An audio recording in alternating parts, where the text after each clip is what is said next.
Taco here. Just thought I'd go over my redemption and repair flight the other day. If you haven't been paying attention, oh, there's Jake in the background. If you haven't been paying attention, and you might have missed a few things, I had a problem with my pulleys, and unfortunately, I had to replace my prop pulley and my drive pulley. So this flight is all about just kind of testing out the mechanical stuff. So Taco Vision. So it's all about testing out the mechanical stuff, making sure everything's back together right, and just staying in the air for a while, just kind of making sure that I didn't mess anything up. So this flight, I'm going to stay near the airport. So if you get bored by that, I'm sorry. My pants are all wet. I've been kneeling in that wet grass. I also blew my first launch. Had to reset.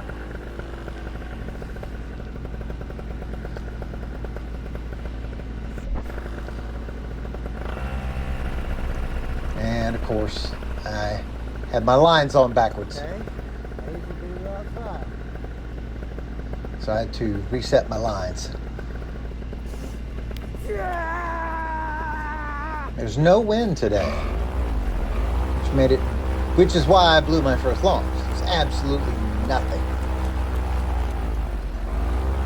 First I thought I was about to blow my second launch, but kind of came in okay and ran a little bit longer than I wanted to, but I wanted to make sure everything was stable. It's supposed to be a sunrise launch, but I just couldn't bring myself to wake up at 5:15 in the morning.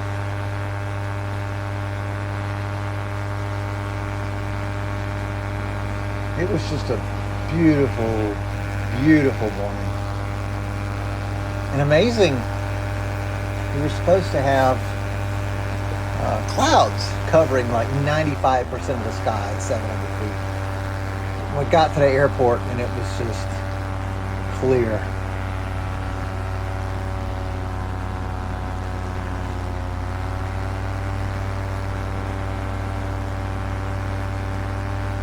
I'm going to post some stills later that I take from the GoPro footage. Unfortunately, my GoPro on my helmet, it's facing a lot more down than I would have liked. Mainly you're looking in my lap the whole time. And that's because the GoPro mount twisted, so it's kind of stuck in one position, so I'm going to have to fix that. This of course is the Insta X4 view. Jake's off to the left, that little spot. Jake says, hey, let's go flying. So Jake likes to hang out low, whereas I like to go high. So generally, most of the time we take off together, but then we kind of go our separate ways. One of these days I will feel good enough to fly low like he does.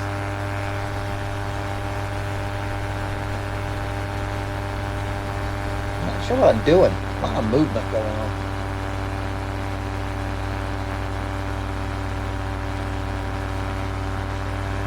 You can see all the clouds in the distance, the low clouds, but thankfully we didn't have any.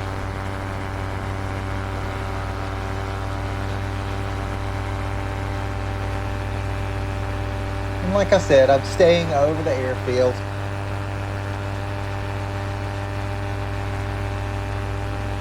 Just in case something craps out on me, I have somewhere to land. The sun really washes out the clouds. They were just so pretty over to the east. Well, there's Jake again. He's going off to play near the lake, the small lake in town, which is right off my knees there. If you just follow them follow them out, that's where the lake is, the little lake.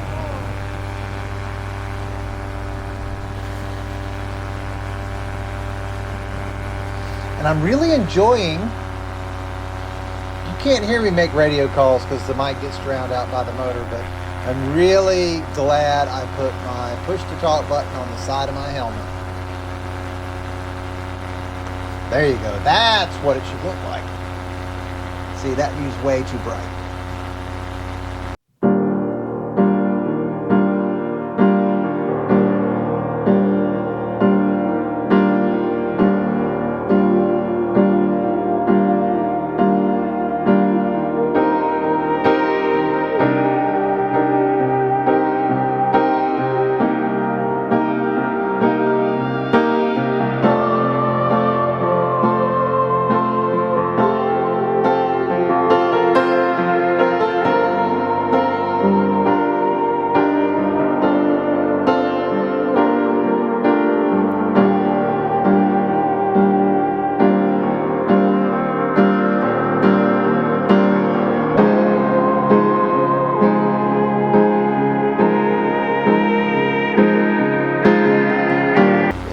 I'm about 1,600 feet up, so I'm above pattern altitude.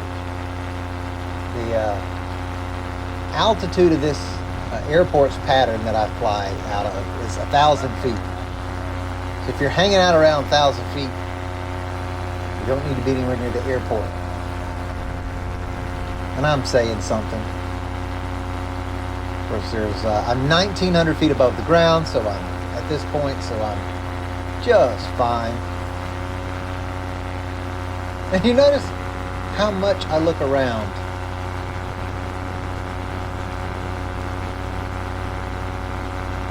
Compared to what the Insta X4 picks up.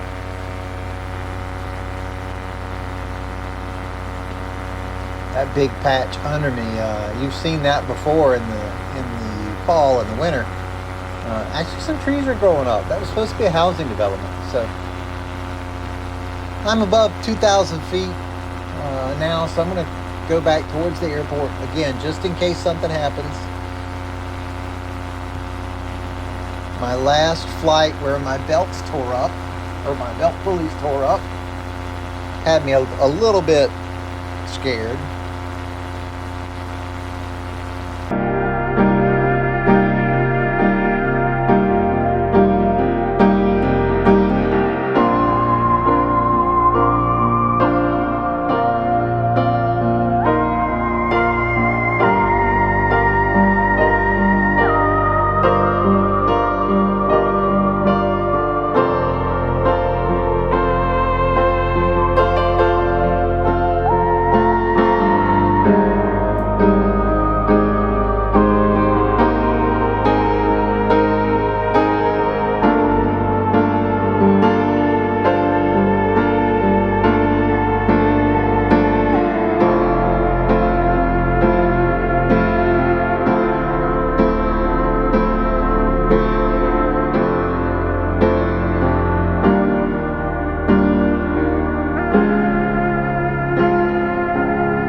You can see the lake off there towards town. Oop, my view shifted again.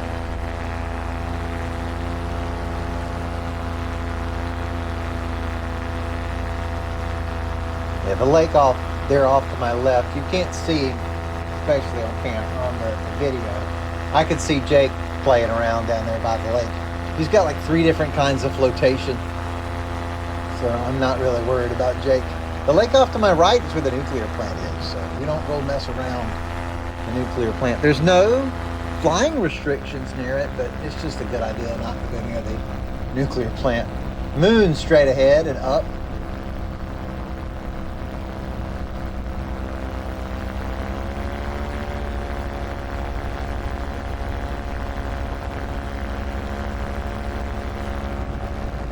I will say that my kill switch there in my left hand is working great now after I had that one problem. The kill switch is working awesome. I added about 6 inches extra wiring on it. So I can pop that cap off and it comes out into my hand about 4 inches or so. So that was an improvement.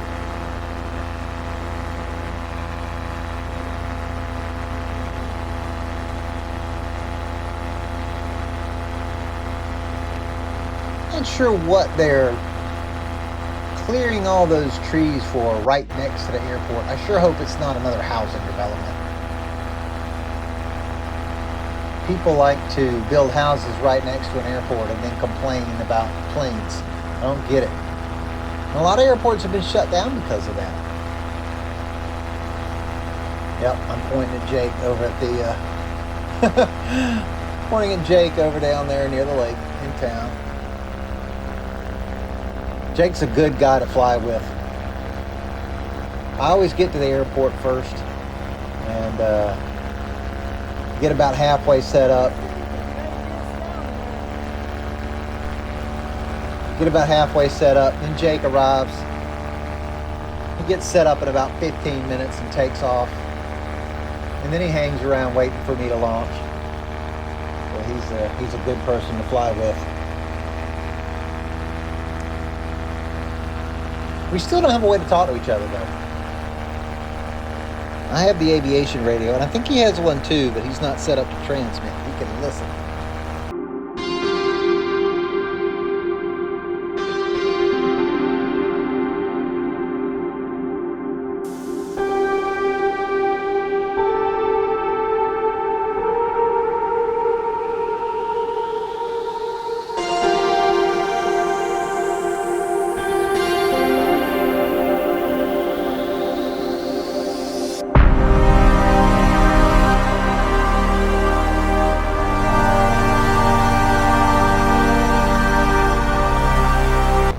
So let's talk a little bit while I'm flying along.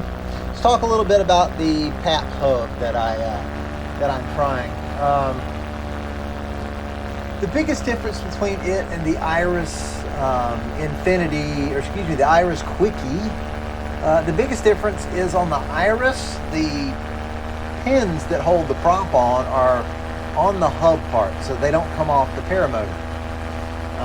Whereas on the PAP quick release, the pins are on the part that bolts, that comes on and off. So the plate that you mount on the engine is just some holes that accept the pins from the compressing plate. So that's the biggest difference. Yep, 3240. That's the biggest difference between the two, the pins. The other large difference is on the Iris, they've got a ratcheting mechanism that requires no tools, which I really like. So this ratcheting mechanism, you push in a couple of little buttons and it releases, and then you can undo your propeller and put it back on without having any tools with you. So it's something you could do at the airfield when you set up, or it's something you could do, let's say you have an engine out somewhere. And then somebody comes by with an SUV to pick you up. Well, if you've got to take the prop off, you don't need any tools. You got everything you need with you with just your hands. So I like that. The PAP one, on the other hand, you need an Allen wrench. And if you're guessing how tight it should be, you just need an Allen wrench. But really, you're supposed to torque it to 17 Newton meters, which means you need a torque wrench with a hex key adapter on it. Well, this morning when I went to fly, I lost the hex key adapter to my torque wrench. So all I had was the Allen wrench. So that's one big negative for the PAP thing. Of course, the positive is if you have your torque wrench and your hex key adapter, you know exactly how tight the propeller should go. But without it, you're kind of in the same boat with the Iris Quickie.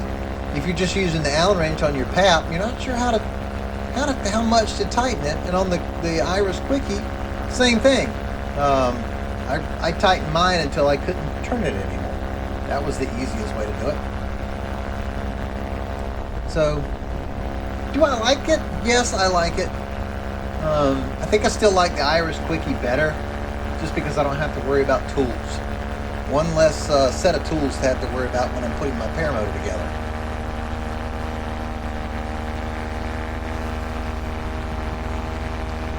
Okay, again, you see the clouds below that look just beautiful.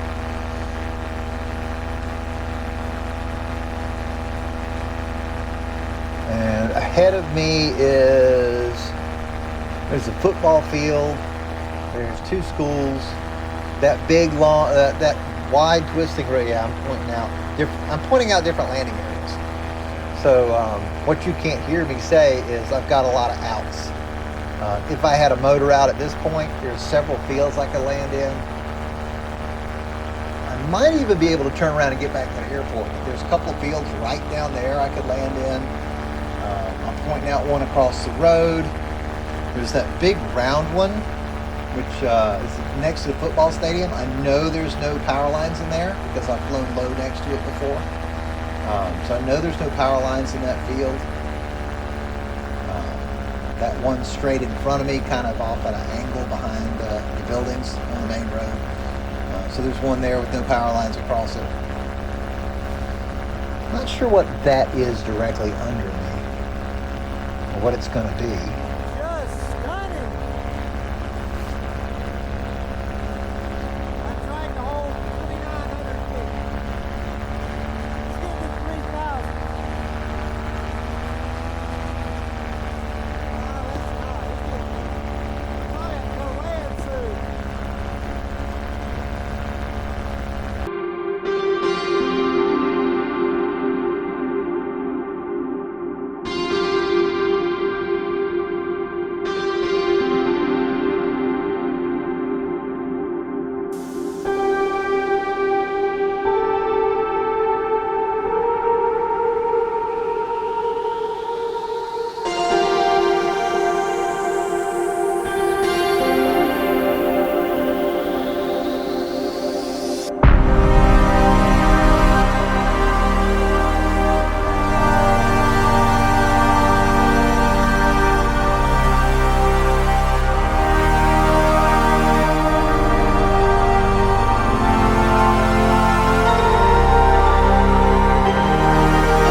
Different ram mounts I use to mount my X4 on the swing arm. I used to have a longer one. I think it was a 6-inch mount, and the problem with it is it vibrates too much, and it was, my videos were wavy, like had a jello look to them. And you see, I keep looking at my watch. That's actually an app called StewFly.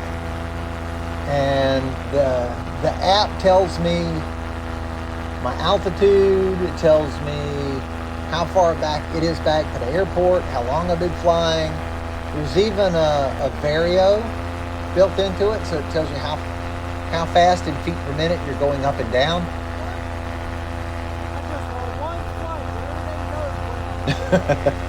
There you go. That's why I'm doing it. I just want one flight where everything goes well, is what I said. Look at that beautiful, beautiful cloudy horizon. I got a little bit off on syncing my two videos along in here, but I was able, by the end of the movie, I was able to sync them back up pretty good. I'm using a GoPro 13 on my helmet, and then of course you know what I'm using on the swing arm, the X4 from Insta360. Batteries held up really well. Right now I'm using cruise control. My fingers were getting really tired.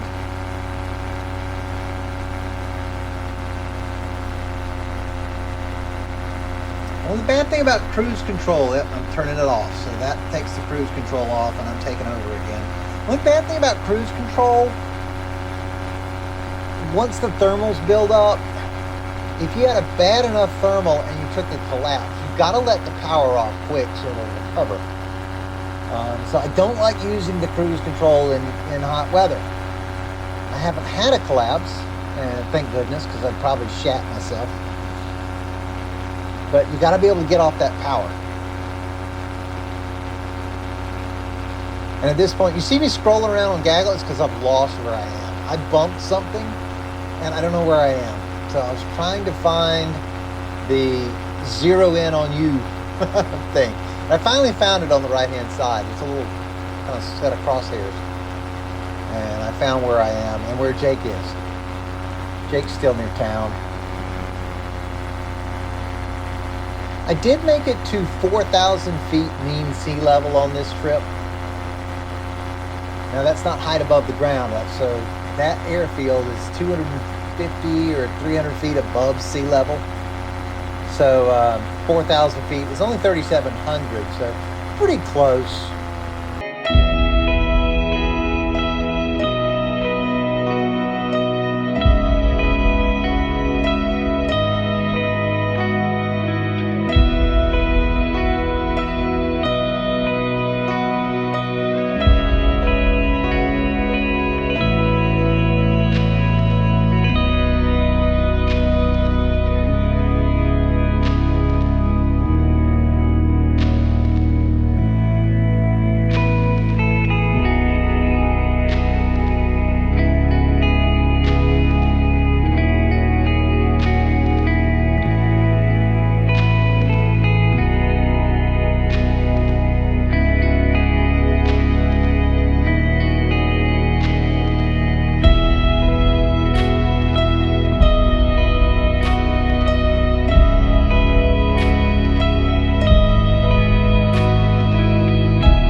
Okay, I don't know who told me to get rid of the Hey Dudes, but I got rid of the Hey Dudes.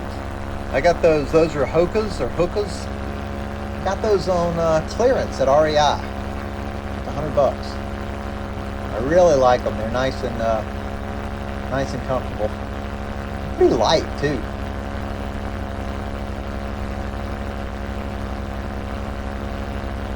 Now I did give a radio call over the airfield there. Checking where Jake is again. So I gave a radio call over the airfield telling other pilots where I am.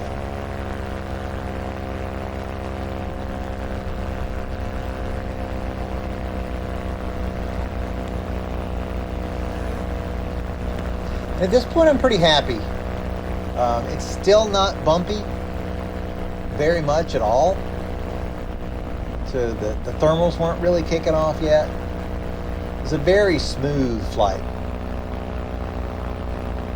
One of the little things I like to do, if you look at my sock there in my pants, one of the little things I like to do that makes life easier, pull your pant leg down and pull your sock over your pant leg. So then when you're flying along, it keeps the wind from blowing up your pant legs. Not a big deal down low, but when you fly up to 7,000 or 8,000 feet, that air gets cold flowing up your legs. I'm just going to quit talking in midair. Can't hear a darn thing.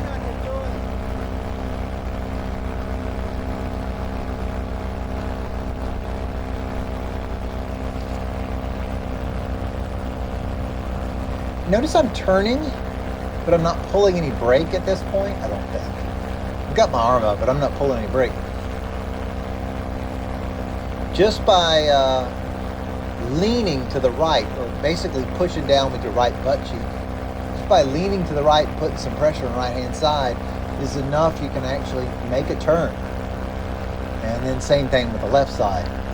They're called weight shift turns. So paramotor rigs are really sensitive to weight. And so you can make shallow turns just by shifting your body weight around.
Double checking my trims.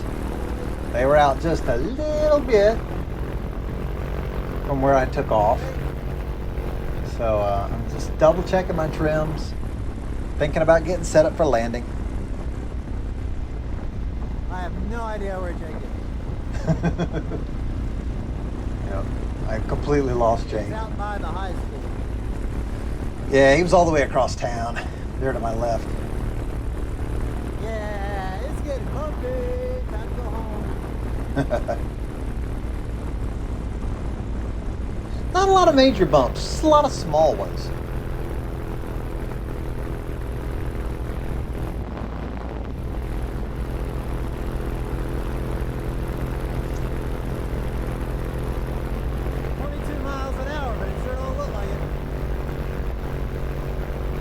Really good view of my watch.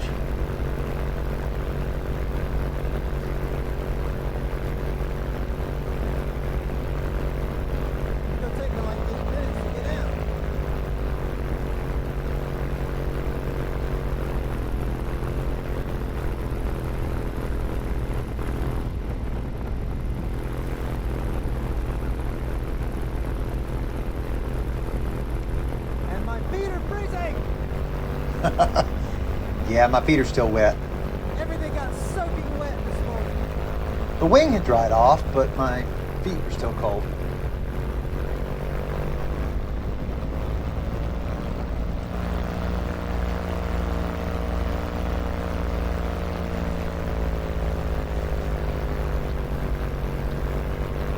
One of the important things about flying around small airports where general aviation will come and go is to realize a lot of them have radios, but they're not required to. Nobody's required to use radio at a non-towered, uncontrolled airport.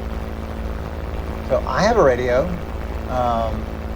but there might be a case where somebody's just going out for a joyride and say a Piper Cub, or even a home built, and they may not have a radio, so I have to watch for them, and they have to watch for me. Look at my windsock. Yeah. My car's down there, just this side of those two hangars, those two whitish gray buildings. There's no way you could see it, but I can see my windsock from all the way up here.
If you're able to, if you intend to fly in and out of small airports, make sure that you know how they do things. It's also worth talking to an airport manager ahead of time.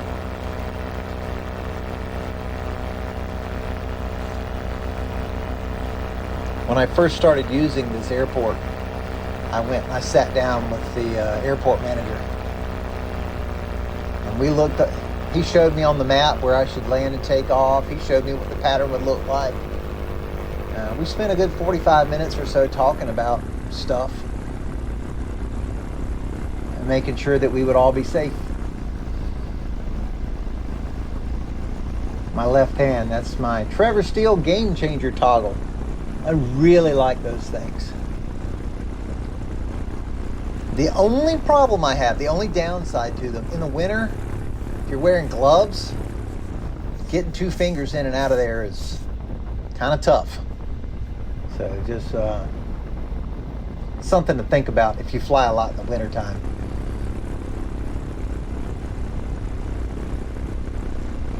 So you see, I'm going to join the pattern here, coming in at an angle.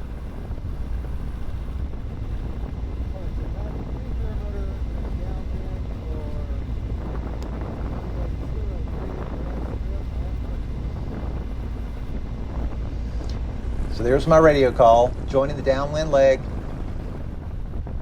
right traffic.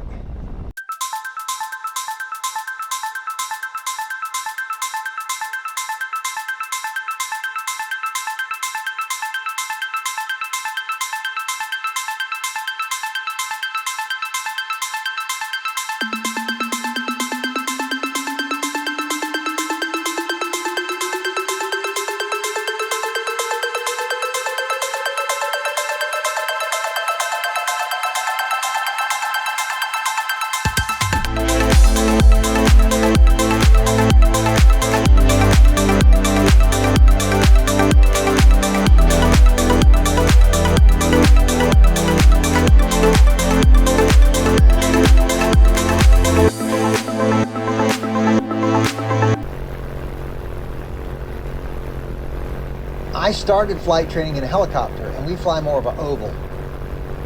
So the turning downwind from where I'm doing now, then base and final would normally be 2 turns. I just do one long semicircle. 700 feet. So this is what 748 feet looks like. I'm descending at 200 feet per minute. What I'm trying to decide or trying to figure out is if I can just idle all the way in without using my throttle again. Almost as if, kind of practicing engine outs, but, with the engine at idle. So I'm going to come down here and swing around and try to land near the car with my, without using my throttle, without speeding up or gaining altitude. Okay, trims are in, both sides.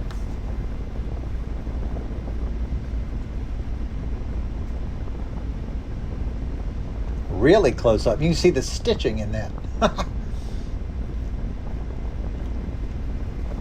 Now, where there was no wind earlier, This ain't no 400 feet. I think it's not taking into account field altitude.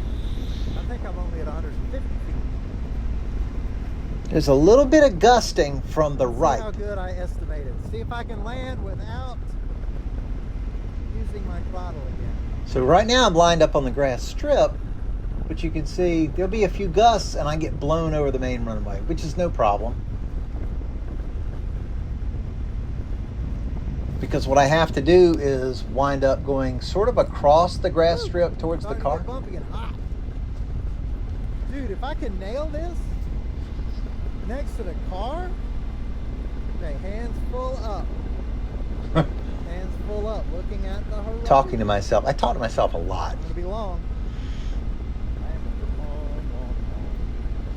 Hands full up, look at the horizon. Easing over to the front of the seat. The one thing I forget to do is get my feet position right.